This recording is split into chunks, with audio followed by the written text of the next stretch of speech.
Hello friends, मैं study 91 channel से नितिन गुप्ता आप सबका बहुत बहुत स्वागत करता हूं। दोस्तों, आज हम कवर करने जा रहे हैं मध्यकालीन भारत के इतिहास में अकबर के पार्ट 3 को। दोस्तों, इसके पहले हम लोगों ने अकबर के बारे में बात किया था और पार्ट 1 में मैंने आपको डिटेल में बताया था पूरी अकबर की कहानी। नेक्स्ट हम लोगों ने अगले पार्ट में बात किया था राजा बाज बहादुर और उनकी पत्नी रूपमती के बारे में। तो आप लोग बड़े कंफ्यूज थे कि सर वो अकबर का दूसरा पार्ट कब आएगा। दोस्तों, वो अकबर का दूसरा पार्ट था क्योंकि ये जो शासकों के बारे में हम पढ़ रहे हैं ना, ये अकबर के साम्राज्य विस्तार के फलस्वरूप हमारे सामने आए थे। तो जिस तरह से अकबर ने मालवा पर अधिकार किया और मालवा पर युद्ध किया जाकर किससे, राजा बाज बहादुर के साथ, उसी तरीके से अकबर ने रानी दुर्गावती के साथ भी युद्ध किया। हालांकि उसने खुद सामने आकर ये युद्ध नहीं किया, लेकिन उसके द्वारा युद्ध ये छेड़ा गया था या रचा गया था। तो इस तरह उसके द्वारा जितने भी राज्य जीते गए या जिनको मुगलों के राज्य में शामिल किया गया, उन सभी राज्यों के बारे में हम लोग डिटेल से बात करेंगे। तो मैंने आपको पहले कह दिया था कि अकबर का जो टॉपिक होगा ये थोड़ा सा क्या होगा, बड़ा होगा। तो आप लोगों को जितनी टॉपिक दी जा रही है आप लोग सीरियल से पढ़ते जाइए, और इसके बाद जब हम डायरेक्ट अकबर पे आएंगे ना, तो हम आपको खाली हाईलाइट कर देंगे, क्योंकि जितने भी आपके पास बुक होगा ना, उसमें रानी दुर्गावती के बारे में 4 लाइन से ज्यादा नहीं दिया होगा। ठीक है यार, आप ये समझो कि हमारे भारत का इतिहास है और हमारे इतिहास में हमारे ही राजाओं के बारे में नहीं दिया है, हमारी ऐसी रानियों के बारे में नहीं दिया गया है। तो आज जब हम आपको इस इतिहास के बारे में बताएंगे कि रानी दुर्गावती का इतिहास क्या था, कसम से आप सुनने के बाद ना अपने दांतों तले उंगली दबा लोगे। तो एक बार आप पूरी की पूरी कहानी सुनिएगा, और ये भी एग्जाम पॉइंट ऑफ व्यू से बहुत इंपॉर्टेंट है। और पढ़ने के बाद आपको लगेगा कि नहीं, वाकई आप इतिहास पढ़ रहे हो। इतिहास में दोस्तों सिर्फ इतना नहीं होता है कि इतिहास आप इसलिए पढ़ रहे हो कि नहीं आपके एग्जाम में क्या आएगा, उससे क्वेश्चन कितने बनते हैं, ये मायने नहीं रखता। आप इतिहास पढ़ने आओ तो जानो, अपने भारत को जानो कि हमारे भारत में आखिर हुआ क्या। ठीक है, तो आइए उसी के साथ बात करते हैं आज के टॉपिक के ऊपर। आज की हमारी टॉपिक है दोस्तों, रानी दुर्गावती का साहसी इतिहास। बहुत सारे लोग ऐसे होंगे जिनको रानी दुर्गावती के बारे में बहुत कुछ पता होगा, लेकिन ज्यादातर लोग ऐसे होंगे जिन्होंने आज तक रानी दुर्गावती का नाम सिर्फ और सिर्फ सुना होगा, उनकी कहानियों से वाकिफ नहीं होंगे। तो आज इस कहानी से आप वाकिफ हो जाइए। रानी दुर्गावती का जन्म प्रसिद्ध राजपूत चंदेल शासक कीरत राय के घराने में हुआ था। कीरत राय की एकमात्र संतान थी, कोई उनके पास लड़का नहीं था, ना ही कोई लड़की थी, सिर्फ एक औलाद थी। वो थी कौन? रानी दुर्गावती। इनका जन्म हुआ था दोस्तों 5 अक्टूबर 1524 को। अच्छा, एक चीज ध्यान दीजिए, अकबर का जन्म की अगर हम बात करें तो अकबर का जन्म हुआ था दोस्तों, जैसे इसमें 1524 लिखा है ना, 5 अक्टूबर 1524, अकबर में यही जो 24 है, 24, ये लास्ट में लग गया था। इस डिजिट को आप उल्टा कर दीजिए, यानी 1542 में। याद है आपको? और उसका डेट ऑफ बर्थ था 15 अक्टूबर। 15 अक्टूबर 1542 को कौन पैदा हुआ है? अकबर पैदा हुआ है। और 5 अक्टूबर 1524 में कौन पैदा हुई थी? रानी दुर्गावती पैदा हुई थी। तो याद रखिए, ये चंदेल शासक कीरत राय की पुत्री थी, और कीरत राय भी अपने जमाने में एक महान योद्धा के रूप में जाने जाते थे। इनका जो राजघराना था, आपने जगह का नाम सुना होगा, महोबा। सुना है कभी नाम? महोबा। ये बुंदेलखंड के क्षेत्र में पड़ता है महोबा। और महोबा के अंदर ये किला था, कारिंजर का किला। इस किले के बारे में भी मैं आपको पहले बता चुका हूं, जब आपको मध्यकालीन भारत के इतिहास के बारे में बता रहा था। और मैंने बताया था महमूद गजनवी के बारे में कि ऐसा शासक जिसने कभी भी भारत में युद्ध नहीं हारा, जब वो भारत के हर क्षेत्र को फतह करता हुआ कालिंजर के पास पहुंचा, तो कालिंजर के राजा कौन थे उस समय? विद्याधर। कालिंजर के राजा विद्याधर ने गजनी को धूल चटा दिया। कैसे? याद रखो कि महमूद गजनवी भारत में कभी भी किसी से नहीं हारा, लेकिन जब उसकी मुलाकात हुई राजा विद्याधर से, तो उसने तमाम प्रयास किए, लगभग 6 महीने तक युद्ध जारी रखा। लेकिन लास्ट में अंततः गजनवी को लग गया कि ये युद्ध जीतना उसके बस की बात नहीं है। उसने अंततः जाकर संधि की।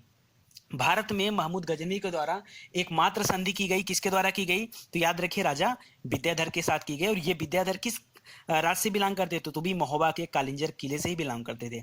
और आज फिर उसी कालिंजर किले की बात करने जा रहा हूं मैं, किसके साथ? यहाँ के शासक कीरत राय की एकमात्र पुत्री, जिनका नाम है रानी दुर्गावती।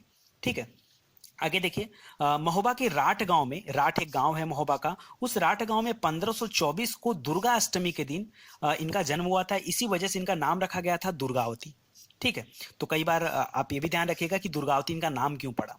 ठीक है, नाम के अनुसार ही इनके अंदर एक तेज विद्यमान था। जिस तरह से माँ दुर्गा के अंदर तेज विद्यमान होता है, इनका एक असीम साहस लोगों को देखने को मिलता है। पता है, बचपन में ये इतनी अच्छी तलवारबाजी करती थी, साथ ही साथ इतना अच्छा धनुष बाण की विद्या इनके पास था कि इन्होंने कई शेरों का शिकार भी किया था बचपन में। ठीक है, इनके शौर्य और सुंदरता की तो मिसाल ही मत पूछिए। इन सब वजहों से रानी दुर्गावती इतना प्रसिद्ध हो गई, इतना प्रसिद्ध हो गई कि दिन प्रतिदिन उनकी ख्याति क्या हो गई, बढ़ती ही चली गई। अच्छा, ये तो रहा उनके बारे में कुछ अच्छाई वाली बातें। हुआ क्या कि जब किसी व्यक्ति की ख्याति बढ़ती है, उसकी प्रसिद्धि बढ़ती है, तो कहीं ना कहीं एक नकारात्मक चीज हमारे सामने देखने को मिलती है। और इसी तरह से एक कंडीशन यहाँ पे आया कि एक बार की बात है, इनकी प्रसिद्धि से प्रभावित होकर इनके पिता ने, अच्छा एक कहानी सुन लीजिए, इसके बाद अकबर की बात करता हूँ। इनकी प्रसिद्धि से प्रभावित होकर इनके पिता ने सोचा कि क्यों ना इनका विवाह कर दिया जाए। और यह बात सोचकर इनके पिता ने सोचा कि राजपुतानों के राजकुमारों में से कोई योग्य वर की भी तलाश कर ली जाए। और इनके पिता ने कुछ योग्य वरों की भी तलाश कर ली।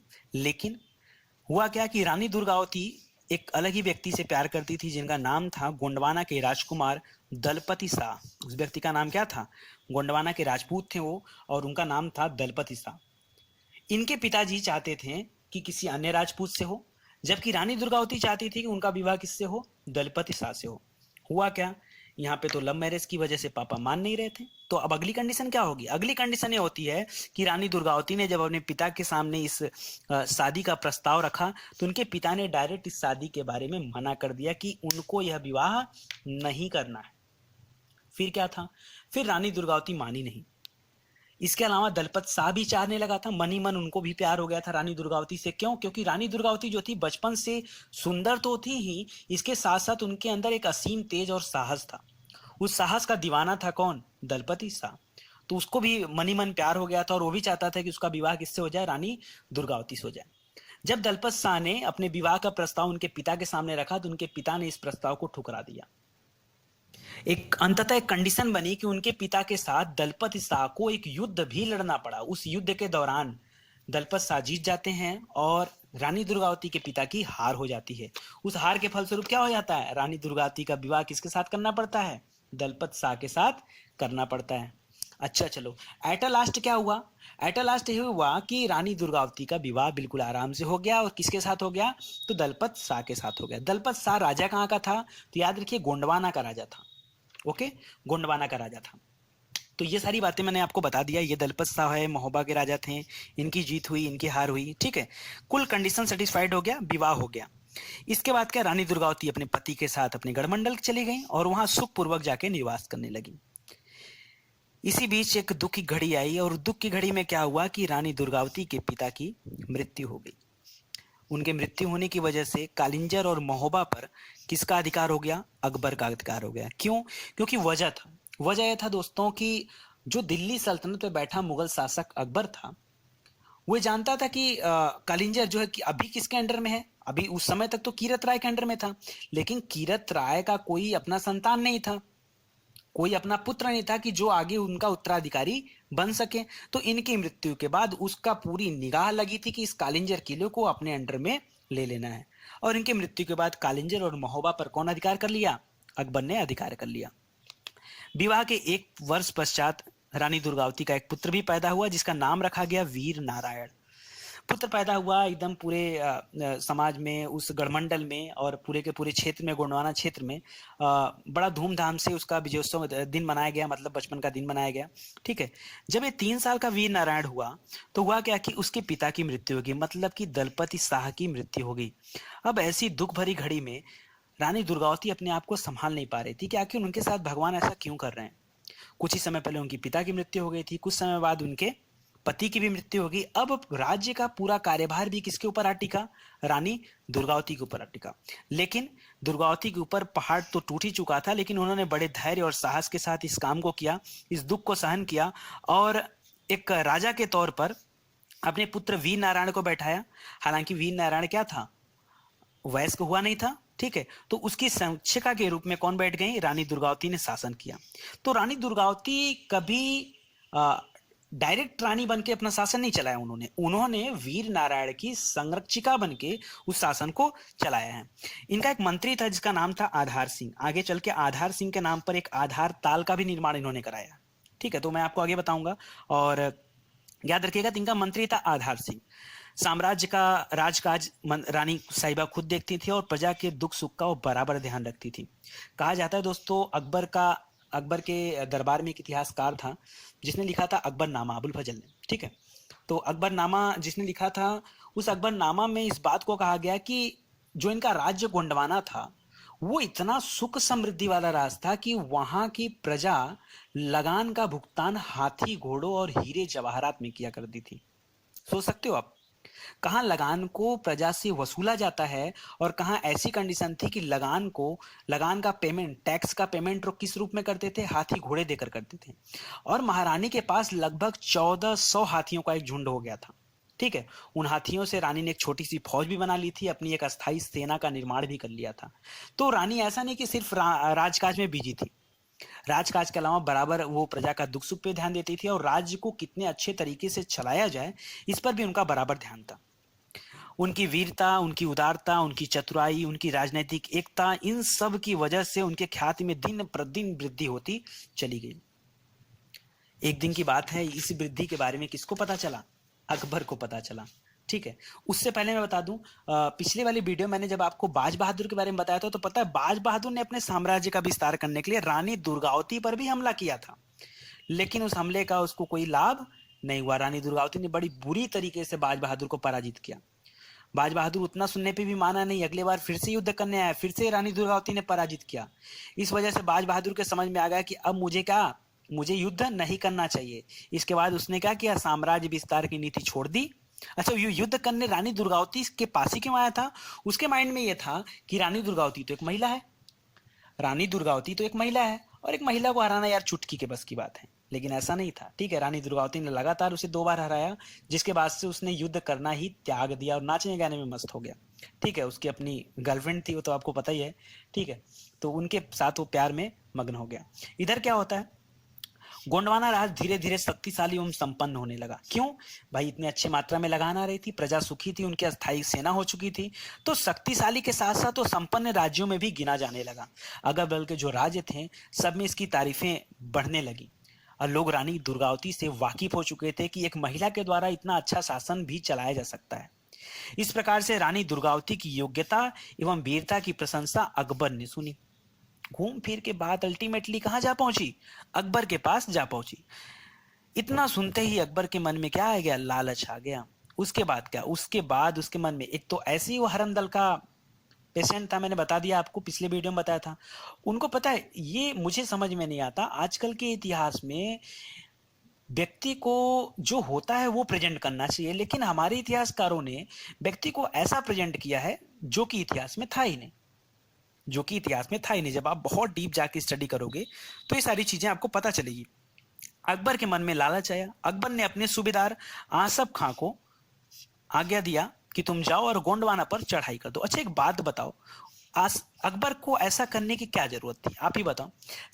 अगर अकबर इतना महान था, इतना अच्छा शासक था, प्रजाप्रिय था, तो बताओ साम्राज्य विस्तार क्यों? साम्राज्य विस्तार क्यों? जैसे भारत है, भारत बहुत ही शांति प्रिय राज्य है, तो भारत शांति प्रिय राज्य है तो कहो पाकिस्तान को उड़ा दे और उसको अपने अंडर में कर ले, नेपाल को उड़ा दे उसको अपने अंडर में कर ले, भूटान को उड़ा दे अपने अंडर में। ये शांति प्रिय होते हैं, इसी को शांति प्रिय कहा जाता है। अरे शांति प्रिय राज्य की संज्ञा उस राज्य को दी जाती है जो अपने ही राज्य के अंदर अपने प्रजा के सुख दुख का ख्याल रखे। तो अकबर का बताओ, अकबर का ऐसा करना कहां तक सही था? उसने आखिर, हम बता रहे हैं, आप इतनी सी बात को लेकर चलो कि अकबर ने आखिर गोंडवाना पर चढ़ाई क्यों की? पता है क्यों की? अकबर को गोंडवाना पे चढ़ाई करने का सिर्फ और सिर्फ एक रीजन था। वो रीजन ये था कि रानी दुर्गावती के पति दलपत शाह की मृत्यु हो चुकी थी, उनका पुत्र अल्पवयस्क था, उनकी संरक्षिका के रूप में एक राज्य कर रही थी। तो अकबर को 2 फायदा होता। कितने फायदे होते हैं अकबर को? 2 फायदे होते हैं। पहला फायदा होता कि उसको गोंडवाना जैसा एक सुख समृद्धि वाला क्षेत्र मिल जाता, समझ रहे हो? दूसरा फायदा हो जाता कि उसको एक सुंदर सी कन्या मिल जाती, जिससे उसके हरम दल में एक पत्नी की संख्या बढ़ जाती। वो भी खासकर जब कन्या ऐसी हो जो सुशील हो, जो विद्वान हो, जिसके अंदर हर गुण हो, इतनी साहसी हो। तो इस तरह की कन्या पाना ऐसी मामूली बात नहीं थी। तो अकबर का ध्यान पूरी तरीके से गोंडवाना पर लड़ा था और उसने अपने सूबेदार आसफ खां को भेजकर गोंडवाना पे चढ़ाई करने का आदेश दे दिया। रानी दुर्गावती अपने पति की और उसके पहले अपने पिता की मृत्यु होने के बाद देखो, साहस जो था वो कहीं ना कहीं रानी दुर्गावती के अंदर था। ठीक है, ऐसा नहीं कि वो साहस आ गया तो पूरा का पूरा एक मिलिट्री फोर्स तैयार कर दिया, ऐसा नहीं था। वो खुद साहसी थे लेकिन उनका काम अच्छे ढंग से हो रहा था। इधर क्या किया आसफ खान ने, क्या किया कि आसफ खां को जैसे ही आज्ञा मिला, आसफ खां के माइंड में था कि यार दुर्गावती तो एक महिला है, दुर्गावती क्या है, एक महिला है। और अकबर के प्रताप से वो भयभीत होकर जैसे अपनी मैं सेना लेकर पहुंचूंगा वो तो तुरंत आत्मसमर्पण कर देगी। एक महिला कहां लड़ने आएगी, एक महिला मुगलों जैसी बर्बर फौज से कहां लड़ने आएगी बताओ। लड़ सकती है, संभव है, लड़ ही नहीं सकती। लेकिन ऐसा नहीं था, परंतु रानी दुर्गावती को अपनी योग्यता, अपनी साधना, अपनी सैन्य शक्ति पर इतना विश्वास था कि उसे अकबर से कोई भय नहीं था। बात उस घड़ी की है दोस्तों जब मुगल सेना रानी के राज्य में प्रवेश करती है। रानी के किले के सामने मुगल सेना तैयार हो जाती है और उस समय रानी दुर्गावती के मंत्री आधार सिंह ने रानी को सलाह दिया कि रानी साहिबा, अगर आप अपने राज्य की रक्षा करना चाहती हैं तो कृपया करके युद्ध न करें, कृपया करके युद्ध न करें। अब पता उस समय रानी के मुख से क्या शब्द निकला? उस समय रानी ने जो शब्द बोला ना, उसे सुनकर आज भी लोगों की छाती फूल जाती है। आखिर सोचो रानी ने उस समय क्या शब्द यूज किया। रानी ने कहा कि हे आधार सिंह, अपने मंत्री को बोला, हे आधार सिंह, इस कलंकित जीवन जीने की अपेक्षा है कि हम शान से मर जाएं। आसफ खां जैसे साधारण से सूबेदार के सामने कुत्ते जैसे झुकना एक लज्जा की बात है। क्या समझ रहे हैं? एक महिला के द्वारा निकला हुआ मुख से वचन है कि एक साधारण से सूबेदार के सामने झुकना क्या है, लज्जा की बात है। और इतना ही कहकर रानी साहिबा ने क्या किया, तुरंत एक सैनिक के वेश में धारण की और घोड़े पर सवार हुई और निकल पड़ी। ठीक है, रानी को सैनिक के वेश में देखकर आसफ खां के तो मानो होश उड़ गए। आसफ खां क्या सोच के आया था आपका? आसफ खां तो यही सोच के चला था कि रानी दुर्गावती तो क्या है, एक महिला है। हाँ, जैसे ही वो अकबर की जैसी बड़ी फौज देखेगी, रानी दुर्गावती क्या कर देगी, सरेंडर कर देगी, आत्मसमर्पण कर देगी। लेकिन हुआ इसका उल्टा। जब रानी को सैनिक के वेश में देखा तो आसफ खां के क्या हो गए, होश उड़ गए। रण क्षेत्र में रानी और उसके सैनिक उत्साहित होकर जब शत्रुओं को काटना शुरू किया ना एक तरफ से, तो देखते ही देखते शत्रु क्या हो गए, हदस कर रण क्षेत्र से भागने लगे। आसफ खां भी बड़ी कठिनाई से अपना प्राण बचाने में सफल हुआ। उतनी बड़ी मुगल सेना को एक छोटी सी रानी की सेना ने ऐसे परास्त कर दिया जैसे कि किसी को समझ में नहीं आ रहा था कि आखिर मुगल सेना हार कैसे गई। उस मुगल की बात कर रहा हूं जिस मुगल ने विक्रमादित्य हेमू को परास्त किया। उस बर्बर मुगल सेना की बात कर रहा हूं जो गांव के गांव उजाड़ दिए, जो गांव के गांव में एक भी पुरुषों को जिंदा नहीं छोड़ा। उस मुगल सेना की बात कर रहा हूं, आज एक महिला के हाथों इस तरह से कट रहे थे जैसे गाजर मूली कट रहे हैं। इसके बाद क्या, आसम खां बुरी तरह से हार गया और हार करके कहां भाग गया, अपने राज्य वापस लौट गया। लेकिन जैसे ही अकबर ने उसकी हार सुनी, अकबर क्या हुआ, एकदम तिलमिला गया। और तिलमिला कर क्या हुआ, गुस्सा भी हुआ और उसके साथ साथ लज्जित भी हुआ कि आज क्या हुआ, एक महिला के हाथों मुगलों की हार है। आज बादशाह हारी भी तो किससे हारी, एक रानी से, एक महिला से। अकबर शीशे में खड़ा होकर मुंह तक देखने लायक नहीं था। अब की अकबर ने फैसला किया कि गोंडवाना राज्य अब मेरा होकर रहेगा। अभी तक तो उसको दो चीज मिल रही थी, लेकिन अब उसका ईगो हर्ट हो गया। और ईगो हर्ट होने के बाद उसने क्या किया कि अब उसने सूझबूझ के साथ एक सेना तैयार की, एक बड़ी संगठित और सुसज्जित सेना तैयार की। सेना में एक से बढ़कर एक महारथियों को शामिल किया। इसके अलावा सेनाओं में अलग से बाहर से विदेशों से तोपची मंगाए गए। साथ ही साथ हाथी, घोड़ा, रथ के अलावा एक बड़ी पैदल सेना भी उस मुगल सेना में लगा दी गई। जो विदेशी तोपची थे ये बहुत ही होनहार तोपची थे।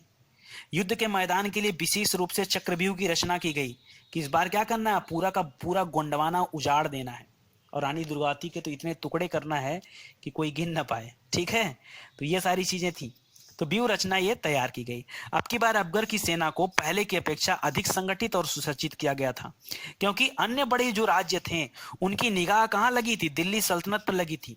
अगल बगल के जो भारत के राज्य थे वो भी क्या सोच रहे थे, सबका फोकस कहाँ था, सबका फोकस दिल्ली के सिंहासन पर बना था कि अकबर अब क्या करने वाला है।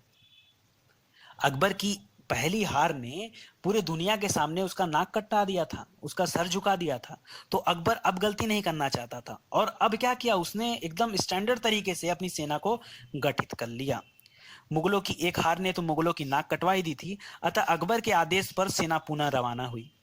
इस बार अकबर पानीपत धुती का इतिहास दोहराना चाहता था और चाहता था कि पूरे के पूरे गोंडवाना में इतना तूफान मचा दें कि पूरे के पूरे गोंडवाना वासियों को पता चल जाए कि आखिर किससे पंगा मोल लिया गया।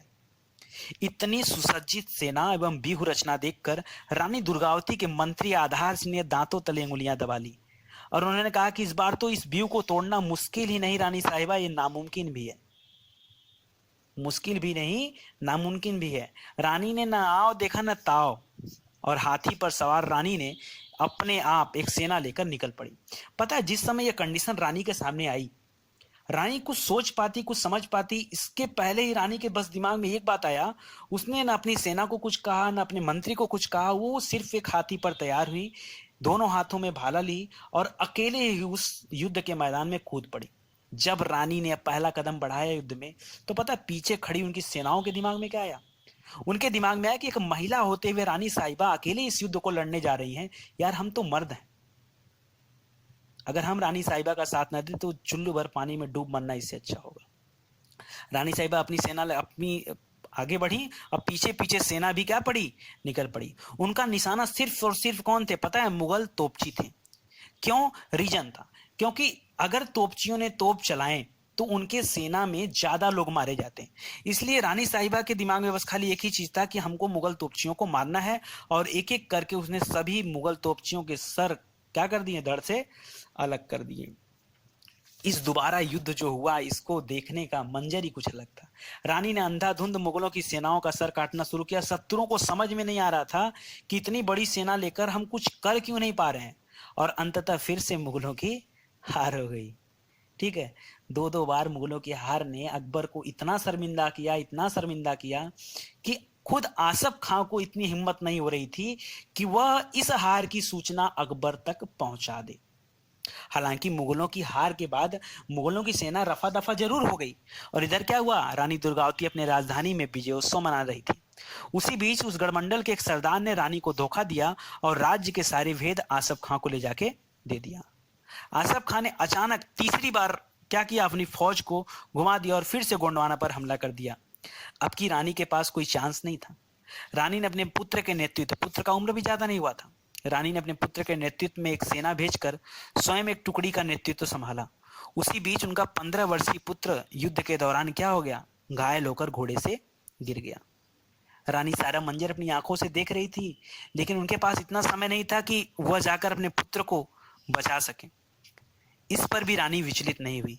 कुछ सेनापति आकर उनके पुत्र को एक सैन कक्ष में ले गए, जहां मतलब इलाज वगैरह होता है, वहां लेकर गए, और सैनिकों ने आकर रानी से प्रार्थना किया कि कृपया करके वो अपने पुत्र का अंतिम दर्शन कर लें। इस पर रानी ने जो उत्तर दिया, उसे सुनकर आप भी उनके वीरता के दीवाने हो जाएंगे। सोच सकते हो रानी ने क्या बोला? आप सोच भी नहीं सकते कंडीशन कैसी थी। एक तरफ मुगलों की लड़ाई हो रही है, दूसरी तरफ रानी का खुद का लड़का, एकमात्र लड़का है, और वो क्या हो गया, वो जीवन मृत्यु के बीच में जूझ रहा है। रानी को उसके अंतिम दर्शन करने के लिए बुलाया गया है, और उस दर्शन के फलस्वरूप कम से कम आखिरी बार देख तो लेती हैं एक बार।